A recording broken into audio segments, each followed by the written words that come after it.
fireside chat between the incomparable Clare Akamanzi, who is the CEO of NBA Africa, being interviewed by David Alorka, presenter, broadcaster, powerhouse in sports media, business, and AI integration. Please join me in welcoming Clare Akamanzi with David Alorka.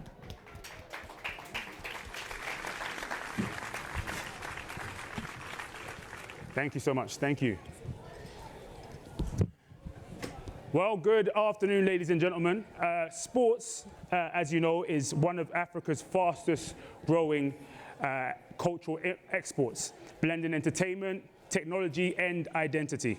From the Basketball Africa League to global esports to football, as many in the room will call soccer, leagues and athletes are very, very well globally known. But the question is, as digital platforms are reshaping broadcasting, fan engagement, and athlete monetization, how can Africa capture the full value of its sporting future? And that's what we're going to speak about today. Now, Claire, talk to me, why does this conversation matter? Why is this such an important subject for us to speak about? Thank you, David. Good evening, everyone.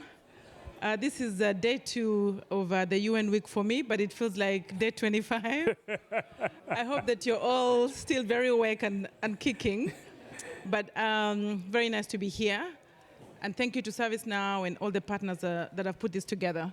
So why does this matter? I think, first of all, starting with the African youth. If you look at the number of African youth that we have, a continent of 1.4 billion people with a median age of 19 years, I think what the youth of Africa deserve is solutions that can allow not only job creation, but also consuming in a very convenient way. At the NBA, we like to say we like our fans to consume sports by us finding them where they are. And if where they are is technology, if it's mobile phones, it's tablets, we would like to make it easy for them to consume sports by really getting them where they are. But if you look at the opportunity for sports to grow on the continent, today we estimate sports contributes about $12 billion. We expect that by 2035, that number should grow to $20 billion, almost doubling. And yet we think we're still scratching the surface when it comes to developing the sports industry. And so the role that technology can play and digital transformation can play in ensuring that that number is even more than doubling, I think is possible, and that's why this matters. It does indeed. And I'm glad you picked up about 2035, looking 10 years in advance. Obviously, we're here talking a lot about the digital economy, and Africa's digital economy is forecasted to reach over $700 billion in 2035. I know you highlighted a little bit on it, but what role will sport play in this, or what role can sport play in this if we get the foundations right? I think sports, technology plays a very big role in sports consumption, and you can look at it from the whole ecosystem, from the experience that fans have.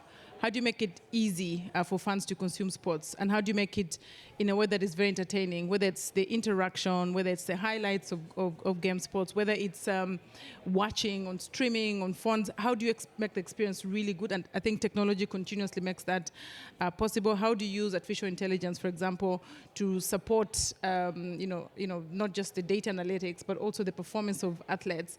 So I think looking at it from an ecosystem, from both the fans consuming to the athletes improving their performance, to supporting infrastructure, going to an arena and really using technology to support all of that. In every ecosystem and touch point, I think technology can play a role. Definitely. I think, speaking about meeting fans where they are from the fan engagement perspective, you touched on the fact that there is a lot of consumption done via mobile phones. How do I put this?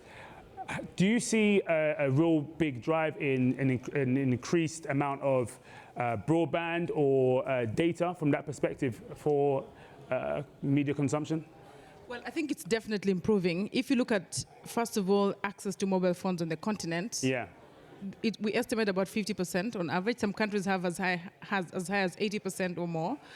But on average, we estimate about 50% of the continent that have access to mobile phones.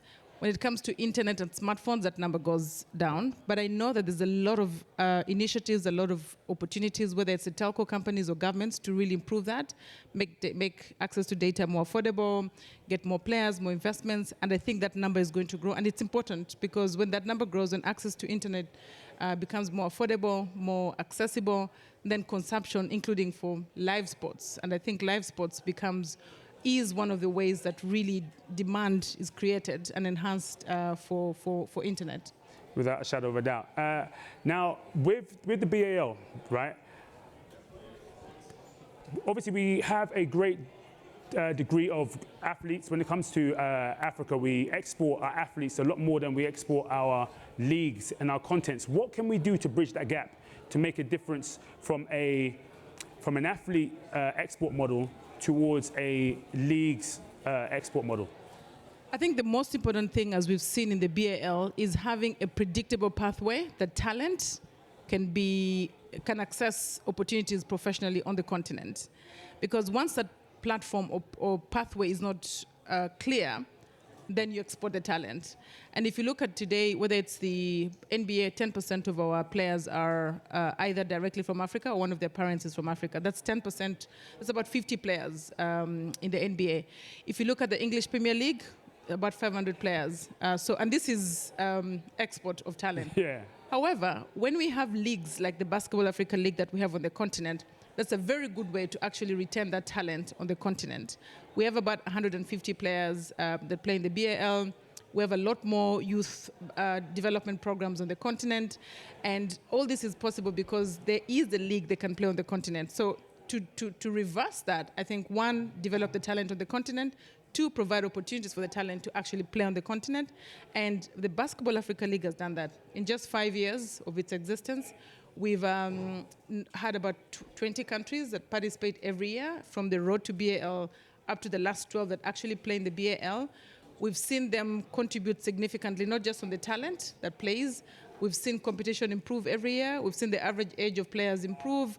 We've seen economic impact, $250 million of GDP from BAL. We've seen jobs, indirect jobs and direct jobs, whether it's on the court or off the court. We've seen about 40,000 jobs being created. And so the way you do that is to really have these platforms on the continent that gives a choice. Of course, some will be very good, they'll go to play globally, internationally, but very good players will stay on the continent and play because there's a professional platform for them to do that. Yeah, so the creation of leagues, like I said, such as the BAL, and the current leagues that operate within many different sports, be it football, be it soccer, be it many different avenues. How can tech aid in that? How can tech aid in keeping our talent here, but allowing the leagues to export on a global level? So I'm talking with regards to maybe, with regards to content, with regards to broadcast. How can we push it globally from that perspective? Well, BAL today is broadcast in 200 countries all over the world. And so one of the countries that actually watches our games the most we see is the United States. So you have US fans watching games that are played in Africa through the BAL. And that's possible because of the platforms that we've partnered with to make this happen. We have our own League Pass that NBA app has that allows you to watch BAL games. But we also have YouTube. We show our games on YouTube.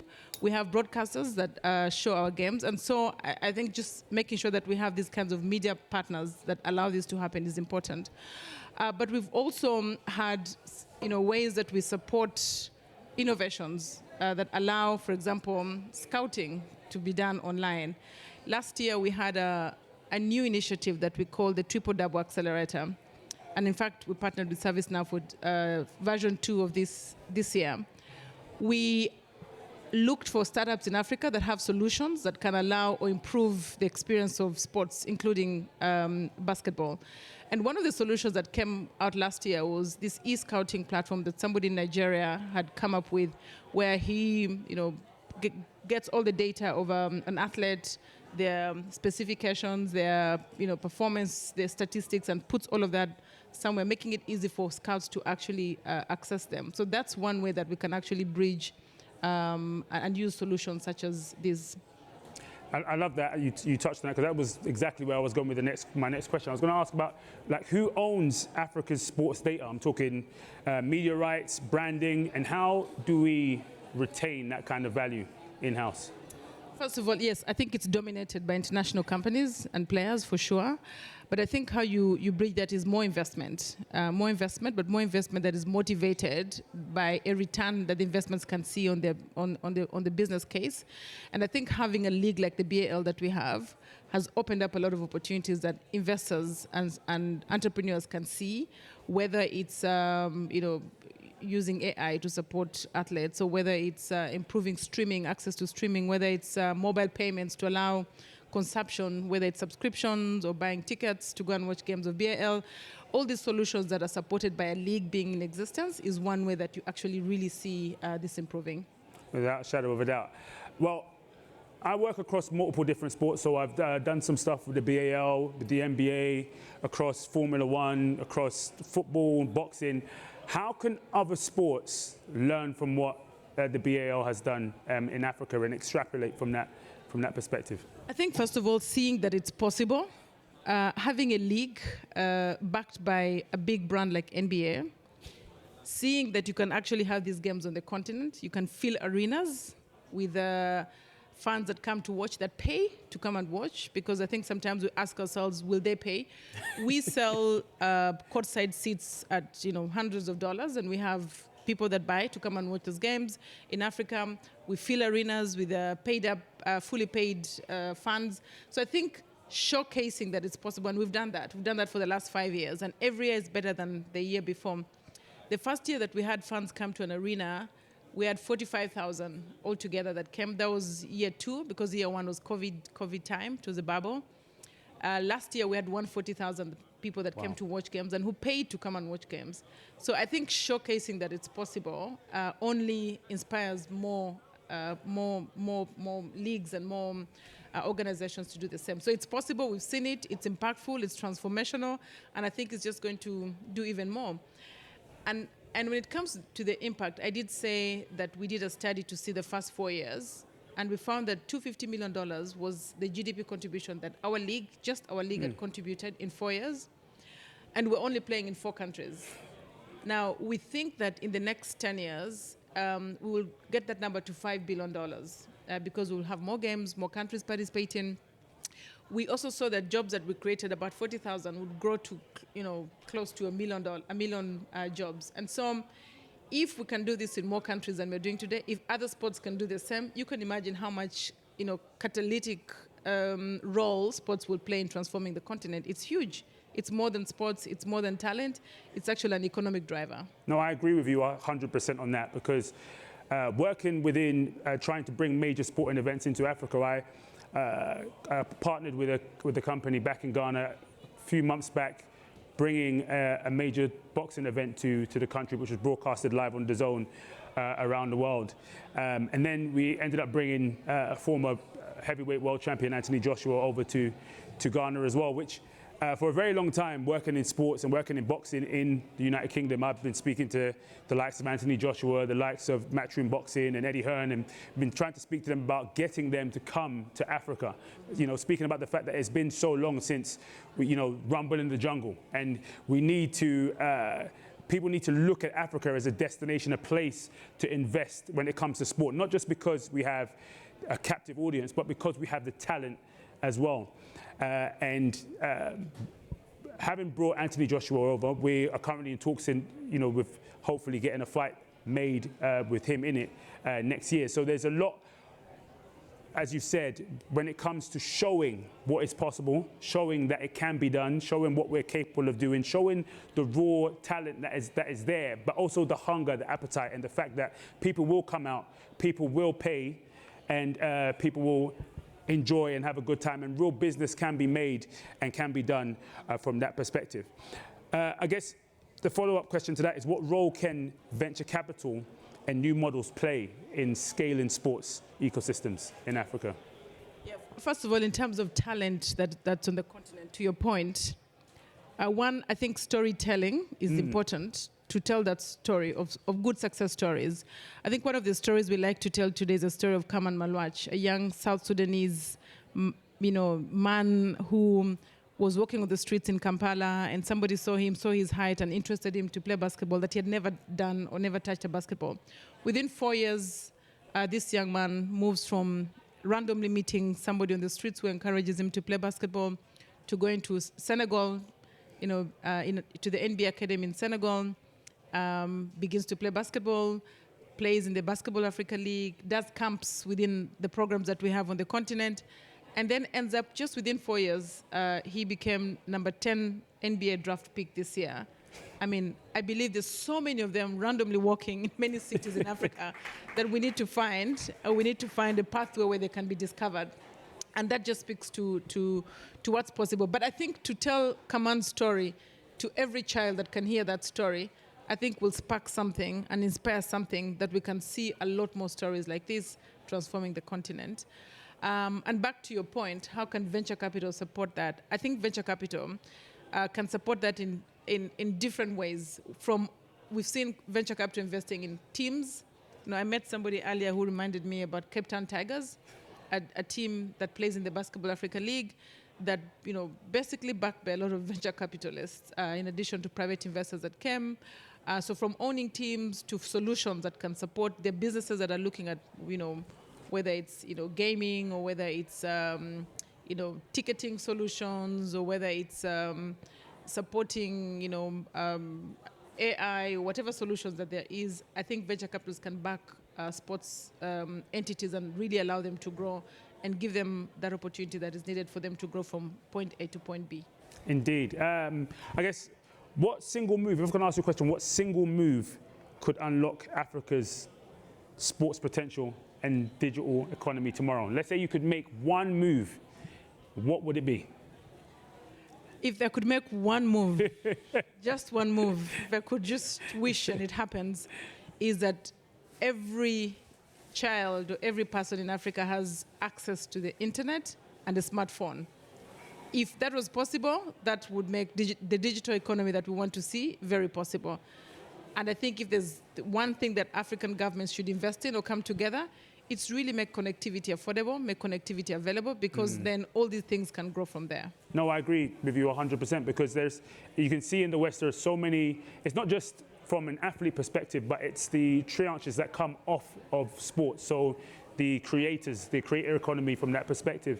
If you have data that is cheap and affordable, you have this huge array of talent that surrounds sport as a whole. And not only does it change and shape the lives of these individuals who then create content, but it also elevates the leagues, the players, and the individuals surrounding the sport, which then, I guess, brings more revenue as a whole towards Africa. Absolutely. And I think it's not just revenue, it's not just the economy, but also the integration. Yes. I think one of the things I really like that I see sports do is integration. We always talk about one Africa, one united Africa, connecting Africa, Africa Continental Free Trade Area.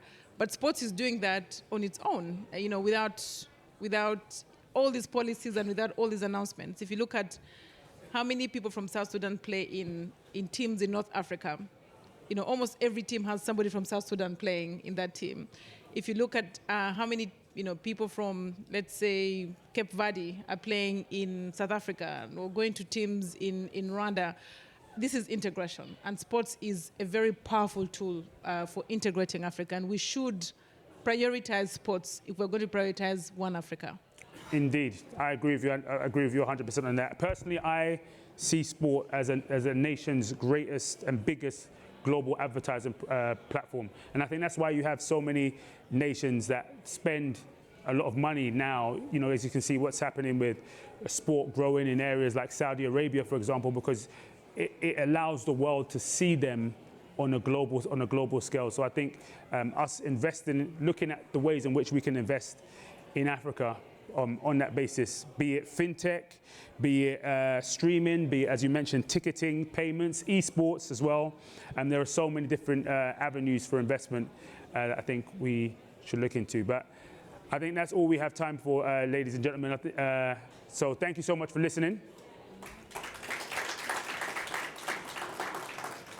And if you still wonder about BAL, our season starts in March next year. So if you don't know how to get a ticket or how to subscribe, just Google how to watch a BAL game and you'll see something. Yes, indeed. See you there. Most definitely. Thank you.